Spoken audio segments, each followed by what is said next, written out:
Hello friends, welcome to toppers world. ഒന്നാം ക്ലാസ്സിലെ കൂട്ടുകാരുടെ മലയാളമാണ് നമ്മുടെ ഇന്നത്തെ ക്ലാസ്. മലയാളത്തിലെ നമ്മുടെ എത്രാമത്തെ പാഠമാണ്? 8ാമത്തെ പാഠം. പെയ്യട്ടങ്ങനെ പെയ്യട്ടെ. 7 പാഠത്തിന്റെ ക്ലാസ് നമ്മൾ അപ്ലോഡ് ചെയ്തിട്ടുണ്ട്. അതോടൊപ്പം നമ്മുടെ ടെക്സ്റ്റ് ബുക്കിന്റെ ക്ലാസ് മാത്രമല്ല, നമ്മുടെ പ്രവർത്തന പുസ്തകം കുഞ്ഞെഴുത്ത് എന്നുള്ള നമ്മുടെ പ്രവർത്തന പുസ്തകത്തിന്റെ ക്ലാസ്സും അതോടൊപ്പം തന്നെ യൂണിറ്റ് ടെസ്റ്റ് ക്ലാസ് നമ്മൾ അപ്ലോഡ് ചെയ്തിട്ടുണ്ട്. അപ്പോൾ എല്ലാ ക്ലാസ്സുകളും മറക്കാതെ കാണാൻ. നമ്മൾ ഇന്ന് ചെയ്യാൻ പോകുന്നത് നമ്മുടെ 8ാമത്തെ പാഠം പെയ്യട്ടങ്ങനെ പെയ്യട്ടെ എന്ന പാഠമാണ് എടുക്കാൻ പോകുന്നത്. അപ്പോൾ നമുക്ക് ക്ലാസ് സ്റ്റാർട്ട് ചെയ്താലോ? ക്ലാസ് സ്റ്റാർട്ട് ചെയ്യുമ്പോൾ നമ്മുടെ ചാനൽ ആദ്യമായി കാണുന്ന കൂട്ടുകാരാണെങ്കിൽ ചാനൽ സബ്സ്ക്രൈബ് ചെയ്യുക. അപ്പോൾ 8ാമത്തെ പാഠം പെയ്യട്ടങ്ങനെ പെയ്യട്ടെ. ആര് പെയ്യണ കാര്യം ഇവിടെ പറയുന്നത്?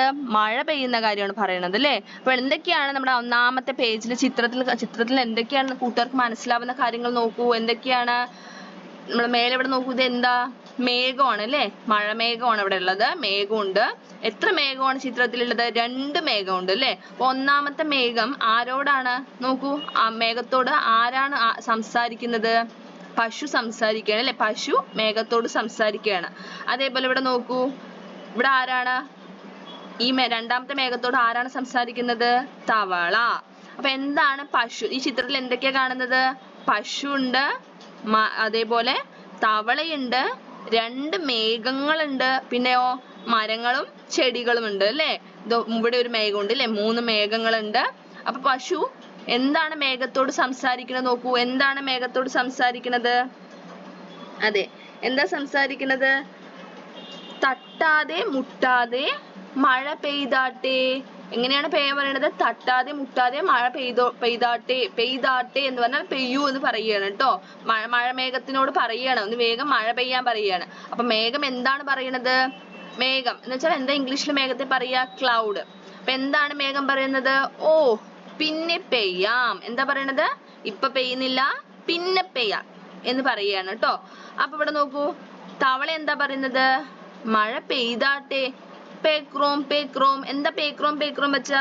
പേക്രോം പേക്രോം വെച്ചാ എന്താണ്?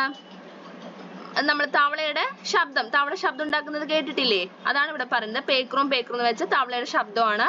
മഴ പെയ്താട്ടെ എന്ന് ആരോടാ പറയണത്? മേഘത്തോട് പറയുകയാണ് കേട്ടോ. അപ്പൊ എന്താ മേഘം പറയുന്നത്? ഓ, പിന്നെ പെയ്യാം. അപ്പൊ എല്ലാവരും മേഘത്തോട് എന്താ പറയണത്? മഴ പെയ്യാൻ പറയാണ് അല്ലേ? അപ്പൊ മേഘം എന്താ പറയുന്നത്? പിന്നെ പെയ്യാന്ന് പറയുകയാണ്. അപ്പൊ എന്താണ് ഇവിടെ? നല്ല വേനൽ സമയമാണ്. സൂര്യൻ ഉദിച്ചു നിൽക്കുന്നത് കാണുന്നില്ലേ ചിത്രത്തില്? നല്ല വെയിലാണ് അല്ലേ? ഇപ്പൊ മഴ പെയ്യാൻ പറയുകയാണ്. അടുത്തത്, മേഘത്തോട് ആരാണ് മഴ പെയ്യാൻ പറയുന്നത്? മുത്തശ്ശി പറയാണ് അല്ലേ? മുത്തശ്ശി മേഘത്തോട് എന്താ പറയണത്? ചൂടെടുത്തിട്ട് വയ്യ മേഘമേ, വേഗം മഴ കൊണ്ടുവാ. ആരാണ് മഴ കൊണ്ടുവരിക? മേഘമാണ് കൊണ്ടുവരിക അല്ലെ? മഴമേഘങ്ങളാണ് മഴയെ കൊണ്ടുവരുന്നത്. അപ്പൊ മേഘത്തോട് മുത്തശ്ശി എന്താ പറയണത്? വേഗം കൊണ്ടുവാ, ചൂടെടുത്തിട്ട് വയ്യ മേഘമേ, വേഗം മഴ കൊണ്ടുവാന്ന് പറയാണ്. മഴ എന്നുള്ള വാക്ക് എവിടെയാണ്? ഇതാ അല്ലെ? മഴ. ചൂട് കണ്ടോ? ചൂട് എന്നുള്ള വാക്ക്. മേഘമേ. അപ്പൊ മേഘം അനുസരിച്ചു. മേഘം എന്താ പറയണത്? വീണ്ടും എന്ത് തരം പറയാണ്? ഓ, പിന്നെ പെയ്യാം എന്ന് പറയാണ് മേഘം അല്ലെ? മേഘം ചിരിച്ചുകൊണ്ട് പറയാണ് പിന്നെ പെയ്യാന്ന് പറയാണ്. അപ്പൊ അടുത്തത്, മേഘത്തോട് എന്താ പറയണത്? ആരാ പറയുന്നത്? നോക്കൂ, കൊക്കാണ് അല്ലെ? കൊക്ക് എന്താ പറയണത്? കൊക്ക് അല്ലെങ്കിൽ കൊച്ചി എന്നാണ് നമ്മൾ ഈ പക്ഷിയെ പറയാ കേട്ടോ. എന്താ പറയണത്? എങ്ങും തുള്ളി വെള്ളമില്ല മേഘമേ, മഴയെ കൊണ്ടുവാ. അപ്പൊ എന്താണ്? കുടിക്കാൻ പോലും വെള്ളമില്ല അല്ലെ? ഒരു തുള്ളി വെള്ളമില്ല, എല്ലായിടവും വറ്റി വരണ്ടിരിക്കുകയാണ്. അപ്പൊ വേഗം ഒന്ന് മഴയെ കൊണ്ടുവരാൻ ആര് പറയാണ്? കൊക്ക് അല്ലെങ്കിൽ കൊറ്റി, ഒരു പക്ഷിയാണ് പറയാണ്, മേഘത്തോട് പറയാണ്. അപ്പൊ മേഘം എന്താ പറയണത്? ഓ, പിന്നെ പെയ്യാം. അപ്പൊ മേഘം എന്ത് മാത്രം പറയണത്? ഓ, പിന്നെ പെയ്യാം. പിന്നെ അടുത്ത ആരാ പറയണത്? നോക്കൂ, അതെ, ചെടി പറയാണ് അല്ലെ? ചെടി പറയാണ്. എന്താ പറയുന്നത്? ഒന്ന് വേഗം പെയ്യ്, ഞങ്ങൾ ഉണങ്ങിപ്പോകുന്നേ. അതായത് ചെടിയൊക്കെ മഴയില്ലെങ്കിൽ അല്ലെങ്കിൽ വെള്ളമില്ലെങ്കിൽ എന്ത് സംഭവിക്കും? ഉണങ്ങും അല്ലെ? അപ്പൊ വേഗം പെയ്യ്, ഞങ്ങൾ ഉണങ്ങിപ്പോകുന്നേ എന്ന് പറയണം. അപ്പൊ അത് കേട്ടിട്ട് മേഘം എന്താ തന്നെയാ പറയണത്? ഓ, പിന്നെ പെയ്യാം. Next page. അടുത്ത പേജിൽ എന്താ ചിത്രത്തിൽ കാണുന്നത്? മേഘം അല്ലെ? മേഘമുണ്ട്. പിന്നെ എന്താണ്? പുഴയാണ്. ഈ കാണുന്നത് എന്താ? അത് ഉദിച്ചു നിൽക്കുന്ന സൂര്യനുണ്ട്. ഇത് പുഴയാണ് കേട്ടോ. പുഴ എന്താണ്? സങ്കടത്തില് പറയണം. കുറച്ച് വെള്ളം പോലും ഇല്ല അല്ലെ? വറ്റു വരണ്ടിരിക്കുകയാണ്. പുഴ മേഘത്തോട് പറയാണ്, ഒഴുക്ക് നിന്നു, വറ്റി തീർന്നു, മഴ എവിടെ മേഘമേ? മേഘത്തോട് ചോദിക്കുകയാണ്, മഴ എവിടെയെന്ന് ചോദിക്കുകയാണ്. അപ്പൊ മേഘം എന്താ പറയണത്? വീണ്ടും എന്ത് തന്നെ പറഞ്ഞു? ഓ, പിന്നെ പെയ്യാം. എന്ന് തന്നെ പറയുകയാണ്. പിന്നെന്താ പറയുന്നത്, കുട്ടികൾ കളിക്കുന്ന കുട്ടികൾ എന്താ പറയണത്, പെയ്യുന്നുണ്ടോ ഇല്ലയോ, ദേഷ്യത്തിൽ ചോദിക്കുകയല്ല, മേഘത്തോട് ചോദിക്കുകയാണ്. ഇപ്പൊ മേഘത്തിന് പേടിയായി, കണ്ടോ, പേടിച്ച് ഭയന്നിട്ട് നിൽക്കുകയാണ്. കുട്ടികളെല്ലാരും കൂടെ ദേഷ്യത്തോടെയാണ് ചോദിക്കുന്നത് കേട്ടോ. മേഘത്തോട് ചോദിക്കുന്നുണ്ട്, പെയ്യുന്നുണ്ടോ ഇല്ലയോ ചോദിച്ചു. അപ്പൊ മേഘം എന്ത് ചെയ്തു, ഭയന്നിട്ട് എന്താ പറയണത്, ഇപ്പം പെയ്യാം, പെരുമഴയെയും കൂട്ടി വേഗം പോരാം. അപ്പൊ കുട്ടികൾ പറഞ്ഞപ്പം മേഘം ഭയന്നു. മേഘം എന്ത് ചെയ്യണം, മഴ കൊണ്ടുവരാം എന്ന് പറഞ്ഞ് പോവുകയാണ്. എങ്ങനത്തെ മഴയാണ് കൊണ്ടുവരാൻ പോകുന്നത്, പെരുമഴ തന്നെ കൊണ്ടുവരാന്ന് പറയുകയാണ്. അങ്ങനെ എന്ത് ചെയ്തു, മേഘം പോയി പെരുമഴയും കൊണ്ടുവന്നു. മഴ പെയ്തു. എങ്ങനെയാ പെയ്ത്, തക തക തൈ തക മഴ വന്നേ. അപ്പൊ എല്ലാവർക്കും സന്തോഷമായില്ലേ. ഇവിടെ എഴുതിയിട്ടുണ്ട്, തക തക തൈ തക മഴ വന്നേ. അങ്ങനെ മഴ വന്നു. ആരൊക്കെയാണ് സന്തോഷിക്കുന്നത് നോക്കൂ, മുത്തശ്ശി, പശു, തവള, അതുപോലെ ചെടികള്, പിന്നെന്താ കുട്ടികൾ, എല്ലാവർക്കും എന്തായി, ഒരുപാട് സന്തോഷമായി. ഇനി നമുക്കൊരു കവിതയുടെ കുറച്ച് വരികളാണ്, വരികൾ കൂട്ടിച്ചേർക്കാണ് ചെയ്യേണ്ടത്. അപ്പൊ എന്താണ് ഈ പാട്ടിന്റെ പേരെന്താ, മഴക്കാലം. വായിച്ചു നോക്കാം.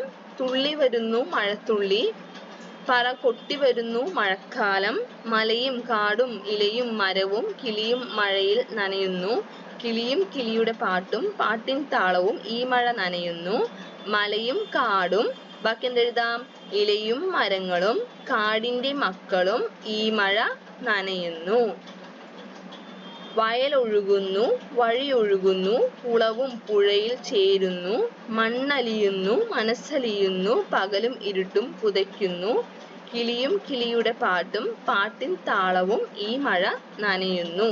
എല്ലാരും എന്ത് ചെയ്യണം, മഴ വന്നപ്പോ നനയാണ് അല്ലെ. അടുത്തത് കണ്ടെത്താം എഴുതാം. എന്താണ് ചിത്രത്തിൽ കാണുന്നത് നോക്കൂ, എന്തൊക്കെയാണ്, മഴ വന്നു, പുഴയൊക്കെ നിറഞ്ഞൊഴുകാൻ തുടങ്ങി. ഇവിടെ നോക്കൂ, ഒരുപാട് കാര്യങ്ങൾ ചെയ്യുന്നുണ്ട് അല്ലെ. എന്തൊക്കെ ചെയ്യുന്നു നോക്കൂ, പുഴയിൽ എന്താ ചെയ്യുന്നത്, തുണി അലക്കുന്നുണ്ട്, അതോടൊപ്പം തന്നെ മൃഗങ്ങളെ എന്താ ചെയ്യുന്നത്, കുളിപ്പിക്കുന്നുണ്ട്. അതേപോലെ അങ്ങനെ പല പ്രവർത്തനങ്ങളാണ് ഇവിടെ ചെയ്തുകൊണ്ടിരിക്കുന്നത്. അപ്പൊ എന്ത് ചെയ്യണം, നമ്മുടെ അടുത്ത ആക്ടിവിറ്റി, ജലം എവിടെയെല്ലാം. ജലം എന്ന് വെച്ചാൽ എന്താണ്, നമ്മൾ വെള്ളത്തെയാണ് ജലം എന്ന് പറയുക. ജലം എവിടെയെല്ലാം എന്നാണ് ചോദിക്കുന്നത്. എന്ന് വെച്ചാൽ എവിടെ നിന്നൊക്കെയാണ് നമുക്ക് ജലം കിട്ടുക എന്നാണ് ചോദിക്കുന്നത്. എവിടെ നിന്നൊക്കെയാണ് ജലം കിട്ടുക, പുഴ, കുളം, തോട്, കിണർ, കടൽ, ഇവിടെ നിന്നൊക്കെ നമുക്ക് എന്ത് ചെയ്യും, ജലം കിട്ടും. അടുത്ത ജലം എന്തിനൊക്കെയാണ് നമ്മൾ വെള്ളം ഉപയോഗിക്കുന്നത് എന്നാണ് എഴുതേണ്ടത്. കുടിക്കാൻ, ആഹാരം പാചകം ചെയ്യാൻ, കുളിക്കാൻ, അലക്കാൻ, ചെടി നനയ്ക്കാൻ, അങ്ങനെ എന്തിനൊക്കെയാണ് ജലം ആവശ്യമായി വരുന്നത്, എന്തിനൊക്കെയാണ് നമ്മൾ വെള്ളം ഉപയോഗിക്കുന്നത്, അതാണ് ഇവിടെ എഴുതേണ്ടത്. അടുത്തത് ആമയെ നിർമ്മിക്കാം. ടോർട്ടോയ്സിനെ നിർമ്മിക്കാനാണ് പറയുന്നത്. അപ്പൊ എങ്ങനെയാണ് ആമയെ നിർമ്മിക്കുന്നത് എന്നുള്ള ഇൻസ്ട്രക്ഷൻസ് ആണ് ഇവിടെ കൊടുത്തിരിക്കുന്നത്. അപ്പൊ എങ്ങനെയൊക്കെയാണ് ആമയെ നിർമ്മിക്കുന്നത്, ഒന്നാമത്തത് പേപ്പറിൽ ഇതേപോലെ വട്ടം വരച്ച് വെട്ടിയെടുക്കുക, ഇതുപോലെ. ഓക്കെ, ഇതുപോലെ വരച്ച് ഇഷ്ടമുള്ള നിറം നൽകുക. ഇതുപോലെ വരച്ചിട്ട് രണ്ടാമത്തെ ഇതുപോലെ വരച്ച് എന്ത് ചെയ്യാൻ, നിങ്ങൾക്ക് ഇഷ്ടമുള്ള നിറം കൊടുക്കുക. അടുത്തത് മൂന്നാമത് ചെയ്യേണ്ടതാണ്, ഒരു വശത്തു നിന്ന് നടുവിലേക്ക് മുറിക്കുക, മുറിച്ച വശം മറ്റേ വശത്ത് നിന്ന് മുകളിൽ കയറ്റി വെച്ച് ഒട്ടിക്കുക. അങ്ങനെ ഇതേപോലെ എന്ത് ചെയ്യുക, ആമയെ നിർമ്മിക്കുക. ഇവിടെ പറഞ്ഞ ഇൻസ്ട്രക്ഷൻ വെച്ചിട്ട് എന്ത് ചെയ്യണം, ആമയെ നിർമ്മിച്ച് നോക്കുക. അടുത്തത് മഴ പെയ്യിക്കാം പരീക്ഷണം. ഒരു ചെറിയൊരു പരീക്ഷണമാണ് ഇവിടെ കൊടുത്തിരിക്കുന്നത്. എങ്ങനെയാണ് നമുക്ക് മഴ പെയ്യിക്കാം നോക്കാം. പെയ്താലും കുറ്റം പെയ്തില്ലെങ്കിലും കുറ്റം. ആര് പെയ്യുന്ന കാര്യം ഇവിടെ പറഞ്ഞ, മഴ പെയ്താലും കുറ്റം പെയ്തില്ലെങ്കിലും കുറ്റം അല്ലേ. മഴ അധികമായി പെയ്താൽ എന്ത് സംഭവിക്കും, ഒരുപാട് നാശനഷ്ടങ്ങൾ ഉണ്ടാവും. അപ്പൊ അതും പറയും. മഴ പെയ്തില്ലെങ്കിലും വരൾച്ച പോലെയുള്ള ഒരുപാട് പ്രശ്നങ്ങൾ വരും അല്ലേ. അപ്പൊ ഇനി നമുക്ക് പരീക്ഷണങ്ങൾ ചെയ്തതും കണ്ടതുമായിട്ടുള്ള കാര്യമാണ് ഇവിടെ എഴുതേണ്ടത്. മഴ ഉണ്ടാക്കാനുള്ള പരീക്ഷണമാണ് കുട്ടികൾ ആദ്യം ചെയ്യുന്നത്. ഒരു പ്ലാസ്റ്റിക് പാത്രം എടുത്ത് അതിൽ ദ്വാരങ്ങൾ ഉണ്ടാക്കി പിന്നീട് അതിലേക്ക് വെള്ളം ഒഴിച്ചു. താഴെ ഒരു മൺകൂന കാണാം, അതിലേക്കാണ് മഴ പെയ്യിക്കുന്നത്. കുറേ ദിവസം കഴിയുമ്പോൾ ആ മൺകൂനിൽ നിന്ന് പുല്ലുകൾ മുളയ്ക്കുന്നത് കാണാം. അത് മുളച്ച് മൺകൂന മുഴുവനായി മൂടും. ചിത്രത്തിൽ കാണുന്ന പച്ച നിറത്തിലുള്ളത് പോലെ മൺകൂന മാറുന്നു. അപ്പൊ നമ്മുടെ എട്ടാമത്തെ പാഠത്തിന്റെ പേരെന്താ, പെയ്യട്ടെ. എങ്ങനെ പെയ്യട്ടെ. അപ്പൊ എട്ടാമത്തെ പാഠത്തിന്റെ ക്ലാസ് ആണ് നമ്മളിപ്പോൾ ചെയ്തത്. എല്ലാ കൂട്ടരും ക്ലാസ് ഇഷ്ടമായെന്ന് കരുതുന്നു. ക്ലാസ് ഇഷ്ടമായി തീർച്ചയായും ലൈക്ക് ചെയ്യുക. അതേപോലെ നിങ്ങളുടെ കൂട്ടുകാർക്ക് ഷെയർ ചെയ്യുക. നമ്മുടെ ചാനൽ ആദ്യമായി കാണുന്ന കൂട്ടുകാരാണെങ്കിൽ സബ്സ്ക്രൈബ് ചെയ്യുക. Thank you.